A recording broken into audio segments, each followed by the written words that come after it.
ওরে বাপুরে, বৃষ্টি কমার কোনো নামগন্ধ দেখছি না। এই বর্ষাকালে এত বৃষ্টি নামলে কাজ কাম করবে কিভাবে মানুষজন? মানুষের কথা ছাড়ো খুড়ো, আমাদের গ্রামের সবাই চলবে কি করে সেটা আগে বলো। দিন দিন তো এই বৃষ্টি একেবারে বেড়েই চলছে। এতে করে যে আমাদের কাজ কামও সব বন্ধ হয়ে আছে। কাজ কাম না করলে যে সবাইকে না খেয়ে মরতে হবে। হ্যাঁ রে গোপাল, তা তুই ঠিকই বলেছিস। তা জগাই, তোর কি খবর? তোর মা তো মারা গেল, আজ 15 দিন হতে চললো। আর বলো না খুড়ো, মা মারা যাওয়ার পর থেকে আমি অনেক অসহায় হয়ে গেছি। ঠিক মতো একটা কাজ কামও জোটাতে পারিনি এই বৃষ্টির জন্য। একটা কাজের ব্যবস্থা না হলে যে কোনো সবাই যে না খেয়ে মরতে হবে। না খেয়ে মরবি কেন? নিজেই তো রান্না বান্না করতে পারিস। রান্না করতে পারলে তো কাজই হতো খুড়ো। মা থাকতে তো শুধু বসে বসে খাওয়া হতো, কোনো কাজ কাম তো আর শেখা হতো না। এখন হারে হারে মা হারানোর কষ্ট টের পাচ্ছি। মা হারানোর পর সবারই এরকম লাগে। তা আজকাল কোথায় খাওয়া দাওয়া করছিস? কই আর খাবো খুড়ো, ওই কানাইদার হোটেলেই আজকাল কষ্ট করে খাচ্ছি। বলিস কি রে জগাই, শেষে কিনা কানাইয়ের দোকানেও খাচ্ছিস? শুনেছি ওর হোটেলের খাবার নাকি অনেক দাম। হ্যাঁ গো খুড়ো, এই বৃষ্টি দিনে নাকি সব কিছুর অভাব। এই এক কথা বলে সব খাবারের দাম প্রায় দ্বিগুণ করে দিয়েছে ওই কানাইদা। গ্রামে তো আর কোনো হোটেলও নেই, থাকলে কেউ আর ওই কানাইয়ের হোটেলে এত টাকা দিয়ে খাবার খেতে যেত না। তোমরা থাকো খুড়ো, আমি গিয়ে দুটো ভাত খেয়ে আসি কানাইয়ের হোটেল থেকে। আজ ঘরে গিয়ে নিজে কিচ্ছুটি রান্না করেনি।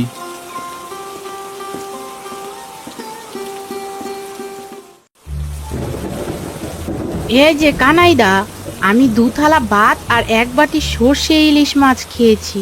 তা আমার মোট কত টাকা বিল হয়েছে? এক বাটি ভাতের দাম 30 টাকা, আর এক টুকরো সর্ষে ইলিশের দাম 250 টাকা। মোট আপনার বিল হয়েছে 280 টাকা। কি, পুরো 280 টাকা? এত টাকা দিয়ে তো আস্ত একটা মাছ পাওয়া যায়। তাহলে আজ তো মাছই কিনে খান, আমার হোটেলে কেন এসেছেন? যত সব। বৃষ্টির ভেতরে বেশি কথা না বাড়িয়ে জলদি করে 280 টাকা দিয়ে কেটে পড়ুন তো দিদি। এত টাকা যে বিল আসবে এটা আমি কিছুতেই বুঝতে পারিনি। বুঝতে পারলে আর আপনার হোটেলে খেতে আসতাম না। হ্যাঁ, আপনাকে তো আমি আর জোর করে খাওয়াইনি, আপনি নিজেই খেয়েছেন। তাছাড়া এই গ্রামে মাত্র একটাই হোটেল। যদি কখনো হোটেলে খাওয়ার চিন্তা করে থাকেন তাহলে এই আমার হোটেলেই আসতে হবে। আমি আর কখনোই আপনার হোটেলে খেতে আসবো না। দরকার হলে না খেয়ে থাকবো, তবুও 3 গুণ দাম দিয়ে আপনার হোটেলের কোনো খাবারও আমি খাবো না।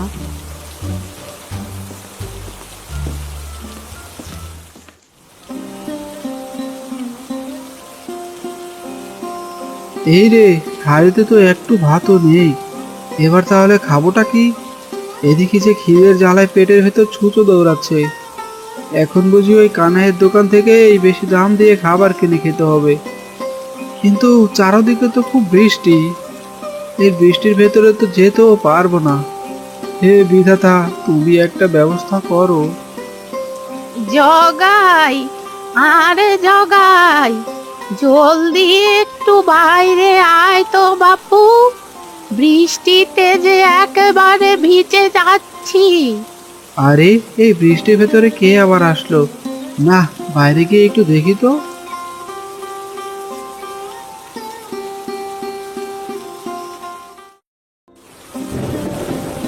আরে, আপনি আবার কে বুড়িমা? আপনাকে তো ঠিক চিনতে পারলাম না। সে তুমি আমাকে চিনতে পারবে না বাপু। তোমার মাকে আমি খুব ভালো করেই চিনি।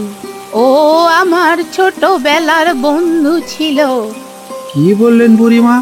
আপনি আমার মায়ের ছোটবেলার বন্ধু? আসুন আসুন বুড়িমা, ঘরের ভেতরে আসুন। না না বাপু, ভেতরে আর যাব না। শুনলাম তোমার মা নাকি মারা গেছে। কাজের চাপে ওকে দেখতেও আসতে পারিনি। তাই নাতনির বাড়ি থেকে যাওয়ার পথে ভাবলাম তোমার সাথে দেখা করে যাই। হ্যাঁ বুড়িমা, মা আজ 15 দিন হলো মারা গেছে। শোনো বাপু, এই হাঁড়িটা তুমি রাখো। এর ভিতরে কিছুটা খিচুড়ি আছে, খেয়ে নিও। কিন্তু বুড়িমা, কোনো কিন্তু নয়, তোমার মা এই হাড়িটা আমাকে ছোটবেলায় দিয়েছিল, কখনো এদিকে আসাও হয়নি, তাই দিতেও পারিনি। ও, বুঝতে পেরেছি বুড়িমা। ঠিক আছে বাপু, এবার তাহলে আমি আসি, সময় পেলে অন্য সময় আবার আসবো।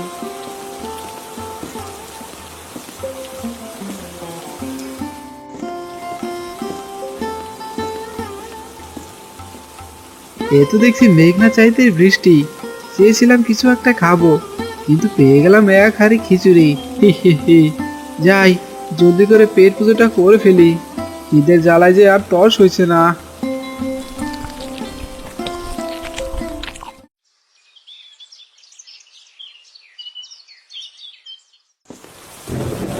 জগাই, আরে এই জগাই, কোথায় গেলি? তাড়াতাড়ি একটু বাইরে আয় তো। কি হয়েছে খুড়ো? এত সকাল সকাল ডাকছো কেন? ওরে আর বলিস না, আমাদের কানাইয়ের যে হোটেলটা ছিল সেটা গতকাল রাতে ঝড়ে ভেঙে গেছে। বলো কি খুড়ো? তাহলে গ্রামের সবাই এখন কোন হোটেলে খাবার খাবে? গ্রামে যে মাত্র একটাই খাবারের হোটেল ছিল। হ্যাঁ রে জগাই, সেটাই তো চিন্তার বিষয়। ইতিমধ্যে গ্রামের মানুষেরা খাবার খাওয়ার জন্য এদিক সেদিক ছোটাছুটি করছে, কিন্তু বৃষ্টির ভেতরে কোথাও কোনো খাবারের দোকান পাচ্ছে না। এসব কি বলছো খুড়ো? গ্রামের অবস্থা তো তাহলে খুবই খারাপ। গ্রামের খবর রাখ জগাই, এদিকে যে খিদের জ্বালায় আমার পেটের ভেতর ছুঁচো দৌড়াচ্ছে। সকাল থেকে যে একটা দানা করিও পেটে পড়েনি।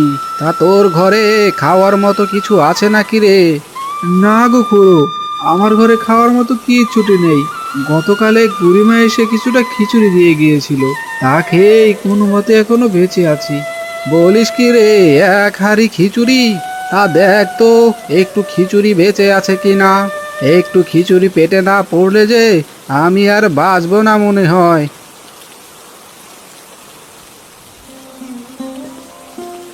ও খুড়ো, কোথায় যাচ্ছ? বললাম তো একটু খিচুড়িও বেঁচে নেই। যা ছিল তা সব রাতেই আমি খেয়ে ফেলেছি। এই তো গরম গরম এক হাঁড়ি খিচুড়ি দেখতে পাচ্ছি। ইরে জগাই, তুই আমাকে মিথ্যে কথা কেন বলছিস? দে, জলদি করে একটা থালায় আমাকে কিছুটা খিচুড়ি বেড়ে দে। খিদের জ্বালায় যে আমার আর তর সইছে না। আরে এসব কি? এই খিচুড়ি আবার কে রান্না করলো? সত্যি করে বলছি খুড়ো, এই খিচুড়ি আমি রান্না করিনি। হয়েছে হয়েছে, আমাকে আর মিথ্যে কথা বলতে হবে না। জলদি করে আমাকে কিছুটা খিচুড়ি দে।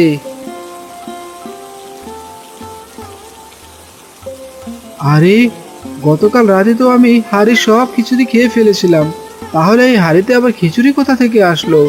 এটা আবার জাদুর হাঁড়ি নয় তো?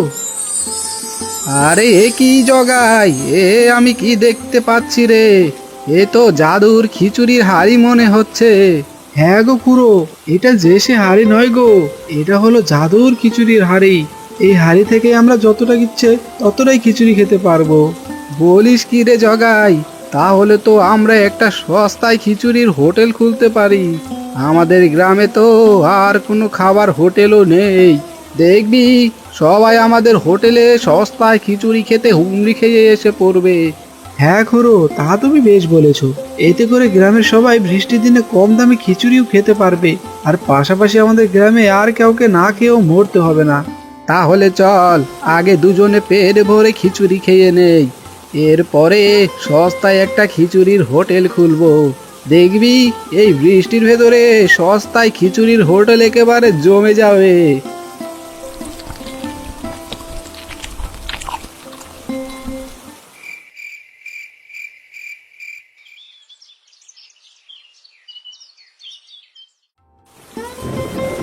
এই আসো আসো, সবাই জলদি করে আসো, বৃষ্টির ভেতরে গরম গরম খিচুড়ি খেয়ে যাও। হ্যাঁ খুড়ো, আমাকে এক প্লেট খিচুড়ি দিন। সেই সকাল থেকে কিচ্ছুটি খাওয়া পড়েনি, গ্রামে তো আর কোনো হোটেলেও দেখতে পেলাম না। হ্যাঁ দিচ্ছি, তুমি ওই টেবিলে গিয়ে বসো, আমি তোমার জন্য এক প্লেট খিচুড়ি নিয়ে আসছি। ঠিক আছে খুড়ো, আমাকে একটু তাড়াতাড়ি দিয়েন, খুব খিদে পেয়েছে যে। আচ্ছা বাবা, এখনই দিচ্ছি। আরে এসব আমি কি দেখছি জগাই, তুই দেখছি পুরোকে নিয়ে একটা হোটেল খুলে বসেছিস। তোরা এত টাকা কোথায় পেলি রে? সে তোমাকে বলা যাবে না গো গোপালদা। তোমার খিচুড়ি খেতে ইচ্ছে করলে যাও, টেবিলে গিয়ে বসো। না রে জগাই, বাড়িতে আজ বউ পান্তা ভাত আর আলু ভর্তা করেছে, সেটাই খাবো। তাছাড়া খিচুড়ি খাওয়ার টাকা কি আর আমার কাছে আছে নাকি রে? হা হা হা, তোমাকে কোনো দাম দিতে হবে না গো গোপালদা, তোমাকে একেবারে ফ্রিতেই খিচুড়ি খাওয়াচ্ছি। সত্যি বলছিস তো? ফ্রিতে খাওয়াবি? তাহলে আমি এখনই টেবিলে গিয়ে বসছি। যা, আমার জন্য গরম গরম এক বাটি খিচুড়ি নিয়ে আয়।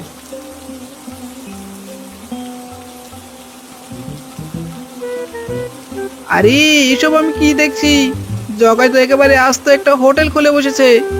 এদিকে আমার যা ব্যবসা ছিল সবই তো ঝড়ে উড়ে গেছে। এখন যে নিজেরই খাওয়ার মতো দুটো পয়সাও নেই। জগাইদা, আমি পুরো 2 প্লেট খিচুড়ি খেয়েছি। তা আমার বিল কত টাকা হয়েছে বলো তো? 2 প্লেট খিচুড়ি বিল হয়েছে 20 টাকা করে, মোট 40 টাকা। কি, আমি ভুল শুনলাম না তো? মাত্র 40 টাকা, তাও আবার 2 প্লেট খিচুড়ি? হ্যাঁ গো দিদি, 40 টাকাই হয়েছে। দিন, আমাকে আপনি 40 টাকাই দিন। এ কি রে, এ আমি কি শুনলাম? মাত্র 20 টাকায় এক থালা খিচুড়ি? এ তো স্বপ্ন দেখছি না তো। না না বাবা, কাছে গিয়ে তো বিষয়টা দেখতেই হয়। কি রে কানাই, বাইরে দাঁড়িয়ে আছিস কেন? আয় ভেতরে আয়, ভেতরে এসে একটু খিচুড়ি খেয়ে দেখ কেমন মজা হয়েছে। খুড়ো, তুমি কি আমার কাটা খেয়ে নুনো ছিটে দিচ্ছ নাকি? আজ ঝড়ে আমার হোটেলটা ভেঙে গেছে বলে তুমি কি আমার সাথে মস্করা করছো? না রে কানাই, তোর সাথে মস্করা করতে যাব কোন দুঃখে? যখন বেশি দামে খাবার বিক্রি করতি তখনই তো তোর সাথে মস্করা করতে পারিনি। খুড়ো, তুমি কিন্তু আবারও আমার কাটা খেয়ে নুনের ছিটে দিচ্ছ। বেশি দামে খাবার বিক্রি করেছি বলেই তো বিধাতা আমার বিচার করেছে। তাই বলে কি পাপের কথা বারে বারে বলবে? আচ্ছা বাবা, আর বলবো না। আয় এবার হোটেলে আয়, কিছুটা খিচুড়ি খেয়ে দেখ আমাদের হোটেলের খিচুড়ি খেতে কেমন মজা। কিন্তু আমার কাছে যে কোনো টাকা পয়সা নেই গো খুড়ো। আরে তোর কাছ থেকে কোনো টাকা পয়সা নেব না রে কানাই, আয় একটু খিচুড়ি চেখে দেখ। সত্যি বলছো খুড়ো? আমার কাছ থেকে কোনো টাকা নেবে না? দাঁড়াও, আমি এখনই আসছি। জলদি করে আমাকে গরম গরম এক বাটি খিচুড়ি খেতে দাও।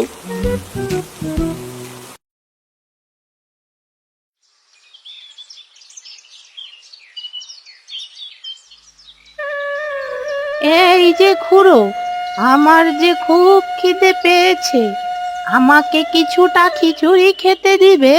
কি সব বলছো বুড়িমা? এই মাত্রই হোটেলটা খুললাম, এখনই বাকিতে খেতে দিলে যে অমঙ্গল হবে। তুমি একটু অপেক্ষা করো, একজন লোক খেতে আসলেই তোমাকে খেতে দেব। কিন্তু আমার যে খুব খিদে পেয়েছে, এই বৃষ্টির ভেতরে যে অনেক কষ্ট করে এসেছি, দয়া করে আমাকে এক্ষুনি খেতে দাও। আরে বুড়িমা আপনি? হ্যাঁ গো বাপু, আমার খুব খিদে পেয়েছে, তাই আসলাম তোমার এখানে। এসে দেখি এখানে খিচুড়ি বিক্রি হচ্ছে, কিন্তু আমার কাছে যে কোনো টাকা পয়সা নেই। এসব আপনি কি বলছেন বুড়িমা? আপনার আবার টাকা লাগবে কেন? এই সস্তায় খিচুড়ি হোটেল তো আপনার জন্য একেবারে ফ্রি। এই সবই তো সম্ভব হয়েছে শুধুমাত্র আপনার জন্য। আসুন আসুন, আপনাকে আমি এখনই খিচুড়ি খেতে দিচ্ছি। ঠিক আছে বাবা, চলো।